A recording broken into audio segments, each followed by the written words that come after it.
এটা কোনো হুগলি বলুন, পুরো বর্ধমান বলুন, কি নদিয়া বলুন, কি বাঁকুড়া বলুন, এই দিকটাতে এটা কোনো রকম হচ্ছে না। ইউনিয়ন জায়গা রয়েছে, সম্মানীয় জায়গা রয়েছে। আমরা যারা যে সমস্ত ব্যবসাদাররা আছে তারা আলোচনা করেছে, যেহেতু এটা সরকার যেহেতু রেজিস্ট্রেশন আছে ইউনিয়নে, তো ইউনিয়ন তো এই বিষয়ে হস্তক্ষেপ করতে পারছে না, কারণ তারা কখনোই ইউনিয়নের উদ্যোগ নয়। অতএব আমরা আজকে নিজেদের মধ্যে যাতে কন্ট্রোল করে এই ব্যবসাটা আমরা এগিয়ে নিয়ে যেতে পারি। এবং আমার সত্যিই খুব অত্যাচার করি না তা নয়, একটা কিরকম হয় অনেক জায়গায় দেখেছি রোডের মধ্যে জ্যাম করে অ্যাম্বুলেন্স গাড়ি বাচ্চা কাচ্চা নিয়ে খুবই অসুবিধার মধ্যে পড়ে। আপনারাও বুঝতে পারেন, সেই সময় বুঝতে পারেন না, সবাই তো সুস্থ থাকে না, পরে বুঝতে পারেন যখন ভিডিওগুলো দেখেন।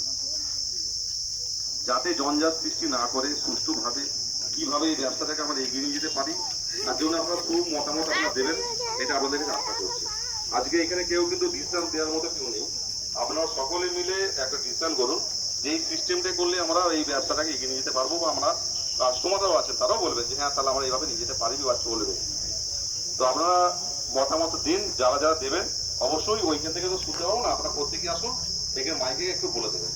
তা দেখা যাচ্ছে মাইকে বলতে অনেকে লজ্জা পাবেন, পাশে এসে বলবেন, হয়তো আমাদের অতুলদা আছে, রঞ্জিতা আছে, অনেকে এখানে ড্রাইভার আছে, তারা বলে দেবে, অতীত ভাই আছে, তারা আপনাদের হয়ে একটু বলে দেবে। যদি কারো কিছু এই বিষয়ে মতামত থাকে বা কিছু আপনারা অবশ্যই বলবেন। তো অতুলদা রঞ্জিতাকে আমরা দেখে নিই, রঞ্জিতা একটু মতামত দিই, আসুন।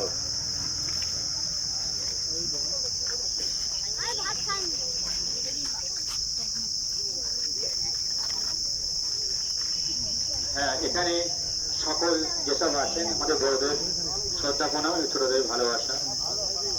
দেখুন, আমাদের এই যে ব্যবসাটার মধ্যে আজকে দীর্ঘদিন আমাদের মতো ছেলেরা, গরিবের ছেলেরা কেউ লোন টোন করে ব্যবসাটার মধ্যে যুক্ত হয়েছে।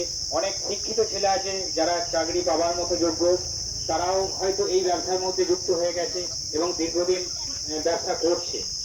হয়তো যেহেতু আমাদের ব্যবসাটা